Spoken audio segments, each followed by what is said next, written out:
A very, very big aloha. And this is going to be a very special Peace Projects recording with a woman I've been wanting to talk to about peace for a long, long time. She's a peace pilgrim.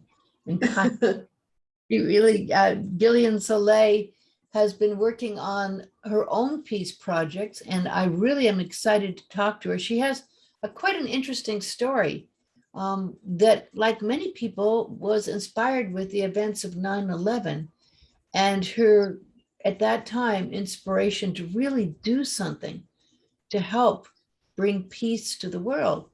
And it's been a very interesting journey that included a very simple and powerful act of peace in a peace prayer. And what I'm so impressed with you is how you took that act, that one inspiration, and just let it blossom and grow with your consistency and your energy behind it. Tell us about your peace prayer and how you Okay. decided to share it and how you're feeding and fostering and letting it grow. Well, thank you for that intro. And it wasn't a peaceful act of mine. It was one out of anguish, pain, anger, rage, real rage. I was in New York City the day 2 days prior at the World Trade Center. And so when this happened, and I was back in California, my goddaughter called me and said, "You got to turn on the TV. Are you okay? Are you back?" I said, "Yeah." And I see this ticker tape kind of thing. I said, "That's like War of the Worlds. It's a coming of there's a comet coming, you know, all that kind of." And then the second building, and I'm going, I'm still not registering this is possible. It's too unfathomable. And all of a sudden I got it. I hung up and I just screamed around my house, and I just was in such, how could people be so hateful? And I felt sorry for them that they feel so much hate that they have to destroy others.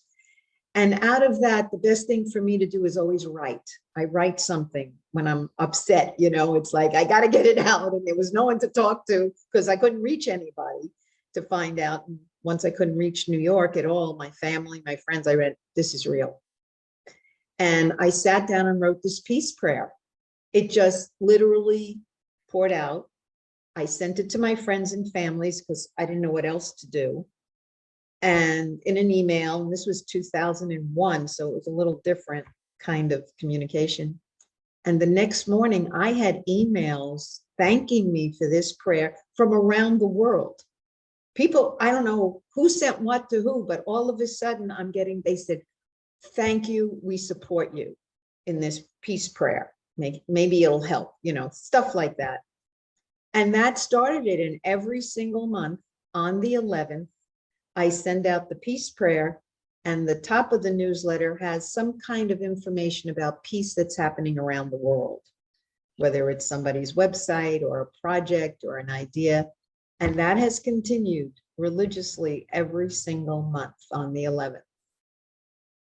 And in 2015, in 2002, I visited Ground Zero and was like horrified. I couldn't imagine it. And even being there, I couldn't imagine. It was still cinders and stuff.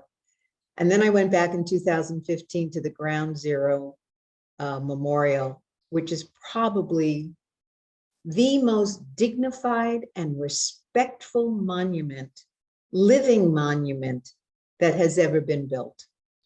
Every single part of that has meaning. And I was just standing there crying. And I did an email about it and sent it out, because this waterfall that goes into this black hole, to me, was my tears and everybody else's for everyone that has gone, and the tears of the people that have been lost. But one thing I realized was their names engraved on that wall around it. All of a sudden I'm seeing a white rose, and I'm going, oh, interesting. Every letter is cut through the granite. And for me, it's holding the space of the people, the spirit of the people. And that's who we're honoring and remembering and doing this for. The ones who did the act, they're long gone. I don't even know who it is, and I don't care. But these lives live on. and give us incentive. And I say every time I go, because of you, I'm going to fight for peace. I'm going to make peace happen, however we can do it. And we need to do it together. It's not me, it's us, it's we. Because you and me make a we, and like I said, world energy. And it's what I'm working with. I'm hoping to have that happen. I'm looking for that to happen. Can you share the peace prayer? Oh, I'd have to. Yes, I can. Let me go get it. Okay. I didn't bring it with me. Do that at the end then. What? Oh, I was going to say we could do it at the end. Okay, why don't I do that and I can read it to you at the end if you'd like. Yeah, rather no, than- actually, you know what? I bet I can pull it up here on my email. And That's true. If you get my newsletter. yeah, no, I get it all the time. And I have to say, I read it every time I get it. And it's beautiful for me to see that you have kept this going. I mean, really, and a wonderful offering to peace. And I see one here, a global voice of peace. And If it's on the 11th, it'll be on that email. yeah, I see. Let's see. This is it. The global voice of love's light, embracing all those spirits buried there. That's lovely. So you have here on this one, let the rays of our love's light emanate from those sites to the far reaches of the universe with an energy so powerful that it will shift the planet's axis to one peaceful coexistence. And again, this is really absolutely powerful. You're reaching out to so many people. How did you develop and build this newsletter? Because is it just by people emailing you back? And how did you develop it over these years? Well, the email itself didn't have a website at that time. It was just email. So I would get an email from someone promoting, saying something, or a lot of my beginning emails were just my thoughts about peace. And I would put an image to connect it. And I did something that would be uplifting and give people something to think about. And I always had the peace prayer on the bottom of the newsletter. And that continues on the 11th of every month. Oh, and I found the actual peace prayer here. And the one before. It goes, on this day, may we hear the sounds of peaceful silence as we pray for all countries, lands, cultures, and peoples from all walks of life to lay down the arms of battle and lift their arms of peace, embrace the wondrous diversity of us all, and behold the awesome oneness of creation. Is that the one you send out? Yes, that's the peace prayer. Yeah. And then it continues. And you know what? It does. Then it does continue. Let the rays of our love's light emanate from those sites out to the far. That's a piece that's the bottom piece. There's the rest of it starts with it has the full thing about the 1111 symbol. Oh, right. Yeah. And again, it says 11 minutes of prayer at 11 a.m. New York time. 11 represents the date and the symbol of the two world trade towers standing side by side. 1111 is also a symbol of peace. Everyone, everywhere, send out every ounce of your love's light to one people, to the sites of New York, the Pentagon, Pittsburgh, and wherever there is war. And so we'll include in that now Ukraine, where it's Yes. a global voice of love's light, embracing all those spirits buried there, those who are injured, their families, and the planet who have suffered a great loss. Let the rays of our love's light emanate from those sites out to the far reaches of the universe with the energy so powerful that it will shift the planet's axis to one of peaceful coexistence. And I think it'd be really wonderful also to realize that you've dedicated so much of your life to this. I think you have a Facebook peace site as well, don't you? Yes, we have a Facebook page called The Global Voice of Peace. Which you get a lot of people responding and interacting to as well. Yes. Well, you see, the newsletter, just the website, we just relaunched it. It was out for a year. and I needed to do some things to really give it a little bit more impact and a lot more engagement and interaction, to invite people to really participate, to send their ideas, their posts. Because the only reason a Global Voice of Peace website exists is because of you, the people who have ideas, who have websites already. Because a Global Voice of Peace, the reason I call it a Global Voice of Peace, is to be inclusive of everybody, doing everything they can anywhere in the world. So a Global Voice of Peace is a hub, a conduit to connect people and peace initiatives worldwide. So the entire site has information about what's going on in the world. And that's why it's important that if anyone has an idea, a project, a vision, a website, they can put it on our page, and we have a peace of mind, peace of place, and peace of spirit. 3 separate pages. It helps delineate a little bit where your post would go. And that's peace is possible because it's happening. I'm showing people it's happening despite the news, despite a pandemic. People are out there doing so many things to help people all over the world. And every now and then I get something that's so exciting and it goes on my newsletter. We send out an invitation to peace on the 26th of the month. And then I have my 11th on the 11th of the month, which has the peace prayer. So they're similar but different. One has a different bent. The 9/11 is that one that touches me because it's my personal prayer that goes with something. And the other one is to give people a notice that, look what's happening in the world. Take a look, add yours to it. And the site welcomes you. I know this has been your dedication now for so long, decades. Yes. Let's talk about it. We know that peace begins within. And we all know that we have a common thread as you talk about oneness. We all know we have some wonderful common thread that we can work with. And yet here we are seeing always these issues coming up from many times people who want more power, many times people who don't care about those who are working for peace, the Right. peacemakers. And so let's talk about this situation. Here we are, so many doing so many beautiful, wonderful things. So many people now, more than ever before, than when even 9/11, so many more people are meditating. So many people are forced for good. So many people want peace. And the interesting thing is how we take this force for good, the people of goodwill, the people who wish peace, and integrate and neutralize the people who don't care about peace, those who wish to actually stomp on any of the people who are wanting peace because they think they have a right to do what they want to do. This is the interesting question I always kind of meditate on, how this gets accomplished. Well, when I walk into a room that's dark, like at night, I flick the switch on if I want light. And that's what we're doing constantly. We don't give up, and I don't play in their playground. Let's put it that way.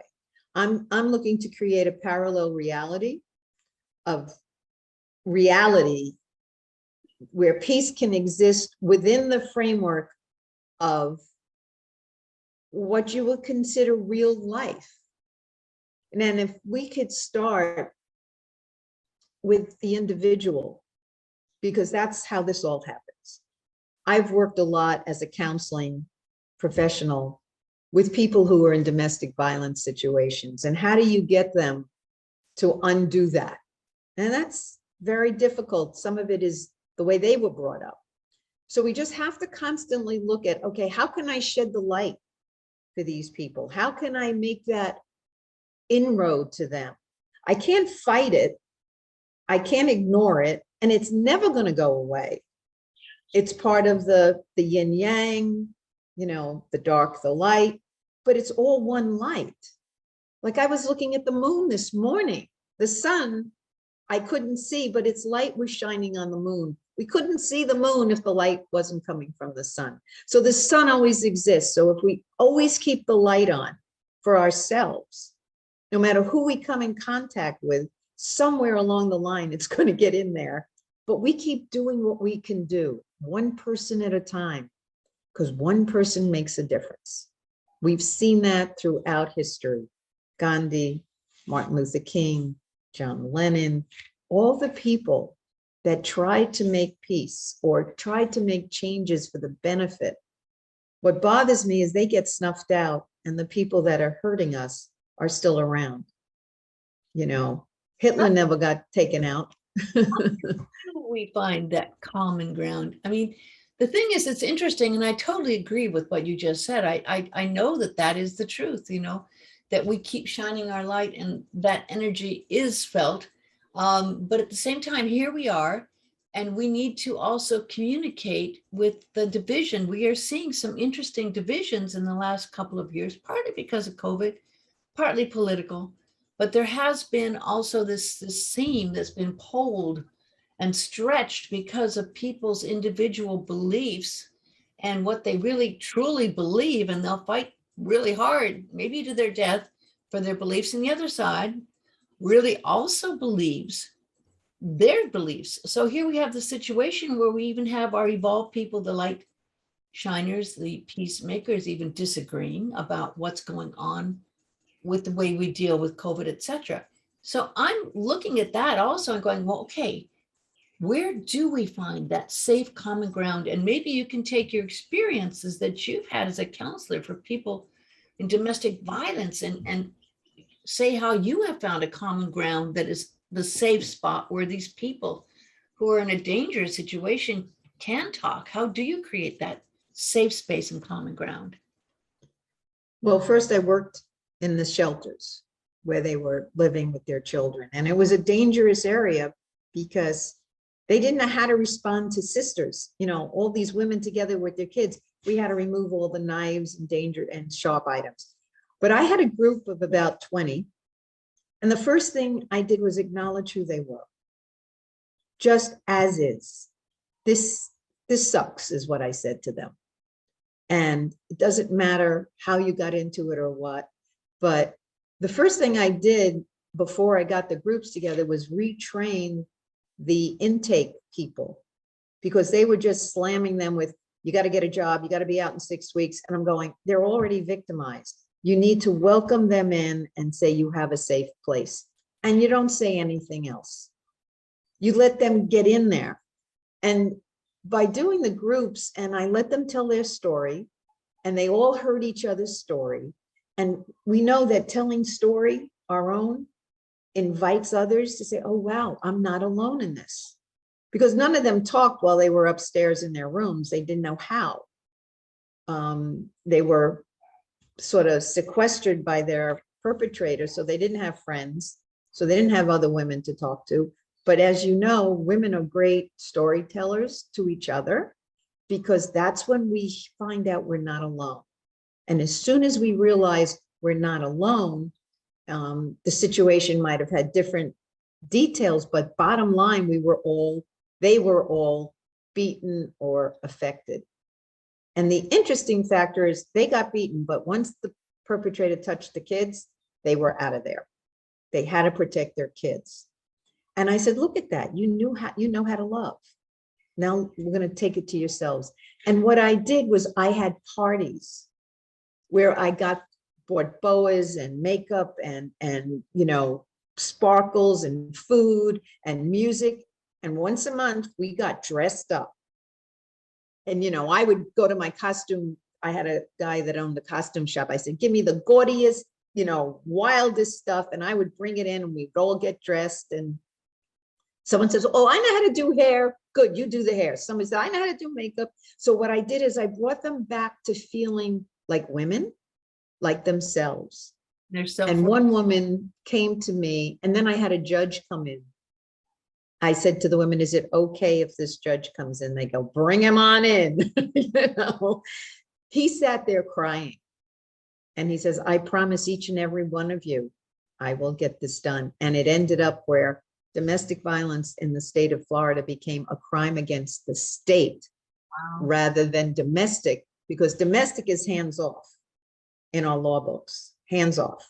So it became a different level. And I'm still working on an idea that I feel I got told I couldn't do this, but I'm going to. So I'm putting this out there.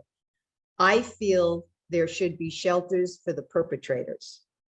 The men should be taken into the shelters, the women and children left at home, kids go to school, and his salary garnered so that he pays for all the bills, pays for her to stay there. And every single day a bus takes them to and from work. And at night they have groups, just like an AA thing or a rehab center is what they need, because they're not going to do it on their own. And the way our system works now is she has to go to a shelter. She's scared. He's out there still doing the act. And he goes to court. And if she goes to court, he says, if I go to jail, my friends are going to get you. They're going to kill you and the kids. So she's being victimized all the way and acting like a victim instead of taking charge of her life. And one woman said to me, I have to go back because my time is up here, but I'm going back with hope and a different attitude about myself. She did come back, and the shelter had by then created an in-transition housing so that she and her kids could stay there. She learned a craft. None of them had green cards. She learned a profession, started to work and bring her life back, and continued to come to the groups, because I said, this group's for everybody. Outreach, whether you go home or not, whether you come back or not. And I had a couple of returnees that never went back on the second time, after the second time. I felt really good about that I gave them some place of peace in themselves to deal with this. And one day, as soon as I can, through my website, A Global Voice of Peace, I would like to create a place for men, women, whoever the because women are perpetrators too. But we need the shelter for them, not the people that have been acted upon. They also need help to not allow that into their lives again. Yeah. And it has nothing to do with economics or education. I have dealt with very bright women. Absolutely correct. I was a victim of domestic violence, and it was terrible, and people don't know, I've told my story before, but I actually did a CD called A Rise Above Abuse, talking about it, bringing up some of those points you talk about, but I love your ideas. And let's going back to some of the points you brought up, because you brought up a lot of important points, but bringing it back to the idea of peace, talking about we each have our story. This is what I see when I travel. This is what I see when I communicate with people from all over the world, that we all have our story. And in our story, if we go back to the beginning of time, each person in the cave had their story. We can see it on the cave dwelling sites in some ancient places. But when you have your story and share your story, and you're able to validate your part of you that understands and wants to express. And I think that if we all can see that unity in our stories, each having our own story, and I think that's a very good place to start the common ground of speech. I think also, because I've thought a lot about this, about what is the common ground these days to not get people's buttons pushed, because I think at this time, we're in a very raw, sensitive place, and people are so many people are going over the edge and losing it because they can't handle the strain of what's happened, or have lost loved ones, or so angry now about what's been inflicted on them, or as they see as an infliction personally on them, that they're ready to strike out. But again, finding that place where we don't do anything that is going to push someone else's buttons means we have to be aware. We have to be aware of where we're coming from. Again, hopefully a wonderful place of peace that isn't going to strike someone else in a considered harmful way. And that's, I think, useful as I've studied peacekeeping and with what the UN does and UNESCO. That's one of the principles I think all peacemakers are actually taught. And I'm glad that you get that with people understanding their own story and telling their story. And through that, then you develop a way to communicate. You develop, when you know their story, how to talk to them, how to reach them, to how to empathize and have compassion. So they're being felt and understood, right? Yeah, I think the first step is to look at them as people and to acknowledge that. When I was in Bali, I was there a couple of years after they had the bombing of the Hard Rock Cafe. And I was told, don't go, it's on the list of most dangerous places. And that's when New York was bombed, Spain, London. There wasn't a city that didn't have it. I said, you can't go anywhere then. They said, I'm going. There was a conference. It was a global healing conference, 600 dignitaries and attendees. And when I met the Balinese people, I said to them, well, how did you react to the bombing? And they said, we went to our temple and prayed and said, what was our part in this? They did not take revenge. They did not get angry. They did not lash out. They said, what is our part? Because they believe they're part of nature. They're part of, a Hindu Buddhist attitude. And I said, wow, because nothing can happen without us being part of it. Mm-hmm. Even within our own mind, you can drive yourself crazy. You could have your own thoughts that are just sending you into depression or sending you somewhere that you don't want to go. So we have to first acknowledge what's our part in this. And I almost liken it to the Wizard of Oz when they pulled the curtain back and there was this guy, standing, this little sort of, I always step behind the curtain of an issue and say, well, what's behind it? Because I'm out here in front of dealing face to face with someone. Let me step from behind it and get a different perspective from my perspective that I've already had. What's really going on and what's going on in me that is interacting in this way? And it helps a lot. And I think you're so right. You're absolutely so right. I have to say that sometimes in America, we forget all the blessings and things we have that other people hate us for in other places or dislike what we have because they don't think they understand or that it's fair that we have all the things we have and other people don't have what we have. And in times of war, unfortunately, it's the people who pay the price for the people who want to get more. And then the victims become all the people who are victims of the government leaders. And it's very unfortunate that we can't understand it's the people who are in the government, not the people in the countries ever. It's the people in the government that have these issues that need to be understood as to how to even work with them and how to communicate with them and how to even try. I mean, I couldn't attempt, I can't imagine trying to have a one-on-one conversation with Putin. It's like, well, how would you try to address what his obvious situation is with his mental state? I mean, even if we know where, where he's coming from, how do you address something like that? And where is the common ground? It's an interesting situation when you see someone like you did with the people who are the creators or perpetrators of violence. They came from that, as Putin came from that, grew up in that whole situation, fought and went to all the most harshest KGB camps. And just like that cycle that continues on and on, as long as you have people that is the way they believe and think, there's always got to be some pathway that I really pray that we can find a way to let them understand the value of life and people and the people that they're going to affect by their actions, which they, as sometimes in narcissistic qualities, have cut off that empathy, that feeling of what.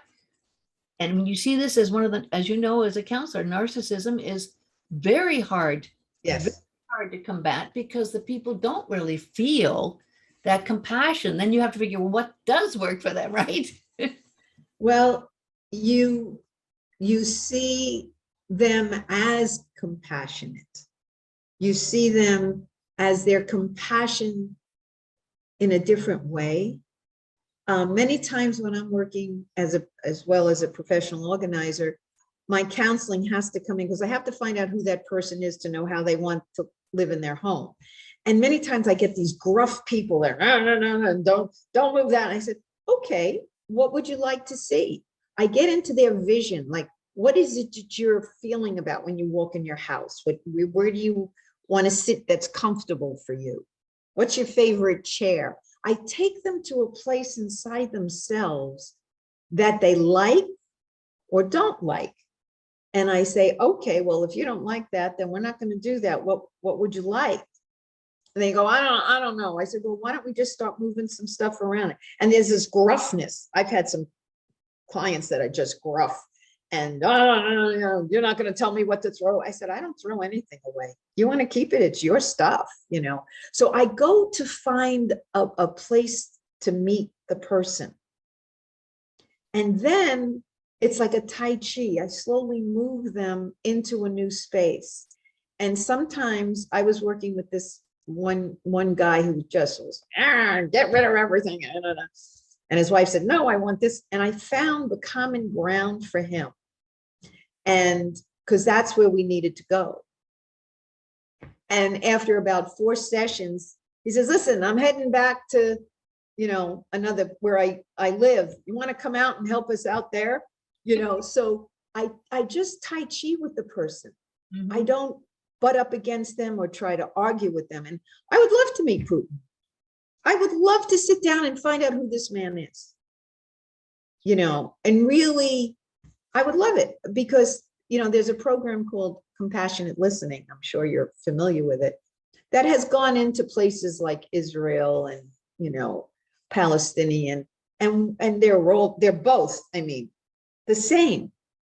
The Arabs and the Jews are the same. They have that same very, I'm right, you know, strong attitudes. But once I remember hearing this, somebody had come back and shared this, but once these 2 big gruff guys are going out and they go, my children, he said, well, my children and my family, they realize they both have families.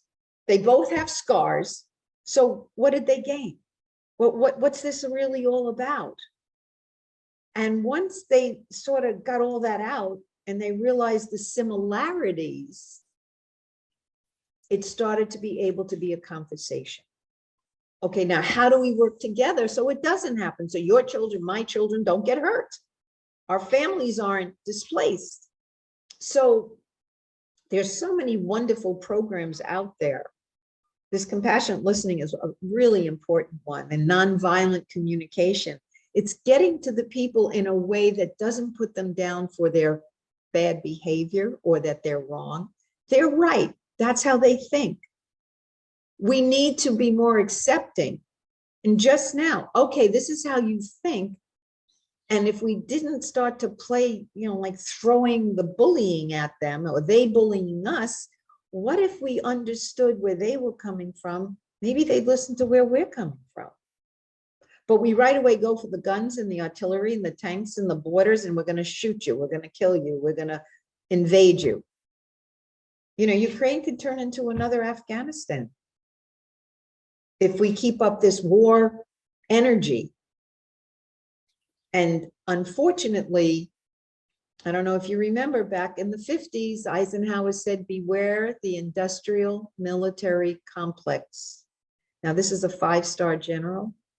And sure enough, the entire economy has nothing to do with politics. It's built on economics, which is a war economy. It's unfortunate, but that's how I see it.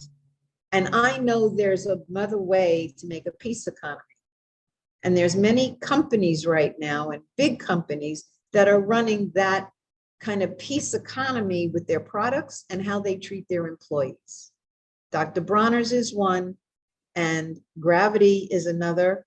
Dan Price, CEO of Gravity,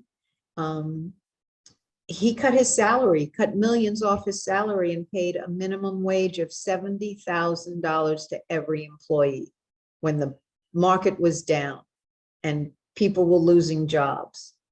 And he got slam dunked by the business world saying he'll be on the breadline. And 6 years later, his company tripled. His employees are happy. They have homes. They feel respected. And he has more employees. And he's doing for the people. And it's so touching. And I'm saying, that's what I'm looking for. Who's out there? We need to have a business association of people that are doing, and like Dr. Brana since the 70s, he calls his constructive capitalism. His employees are important. He gives back. And all his products honor the earth. So it's happening. It's there. We need to focus more, bring more of that into the light, and not just say it, but actually, that's why I have a page on my site called Insight Peace, INCITE. I can cite that way. That's Because insight is to stir up, to stimulate, because I say, take a stand on an issue and take action on it. Taking a stand is one thing. And I did a video, and it's on Vimeo, Youth Takes on the World. Because I'm watching these 13-year-olds inventing things for the world, not just themselves or their communities that could be used elsewhere, but they're also taking a stand and doing something. They're being vocal about it.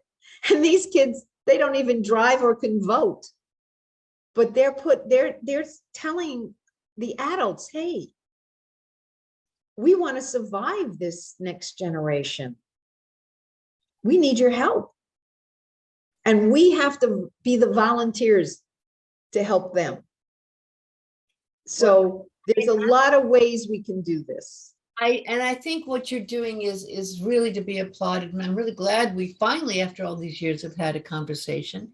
And Yes. I think that, as you set a blueprint, and as all peacemakers do, and when we join together in ways like you are working to do, it definitely is stronger together. Working together for peace is a wonderful thing. And I wanted just to take a moment here before we close and have you share how people can reach you. Okay, very easy. A global voice of peace, www.agvop, the initials.com. And they can also reach me, Gillian, Gylin, at agvop.com. And I welcome emails, I welcome phone calls. And on our site, there's a place on the Insight Peace page, and also at the footer of every page, there's a little yellow button that says Talk Peace with Gillian. If you have an idea, you want to make it happen, call me. 15 minutes of free conversation to see how we can get it started. And for those people that already have something, go to our Say Your Peace page and send in your post, your website, because that's what this site is about. Your voices coming together, because me plus you equal we. And that's the world energy that we need right now of peace. I know it's possible. I believe it. Here's a person right here, Cindy. You write it, your poetry, you're doing it, the interviews. So we're going to, support each other. This year, Find Inner Peace, and hopefully out this year. It's in that editing stage I need to go to, but yeah. Great. And I have thepeaceprojects.com for my website too, where I list, and I'll put this video up there as well. Thank you. So people can see that there, because there's so many beautiful people I found really doing work such as you, and it's wonderful that we can join together, because together as one, we really are an amazing force for peace and a force to shed light through the world, which is so much in need of peace and love and light right now. And as I always say, a little aloha goes a long, long way. So yes, thank you. It's powerful. And I welcome you to post on my site, a global voice of peace, so that people coming to my site get to see you. It's about promoting each other, collaborating, connecting, and spreading that beautiful light and energy of peace in the reality of what's going on. You got to keep the reality there, whatever that means, because realities keep changing. But we know that there's issues and we have to address them. And how do you want to go about doing that? Make friends with them. Blessings of peace always, my friend. To you too. Mahalo for this wonderful opportunity. You. See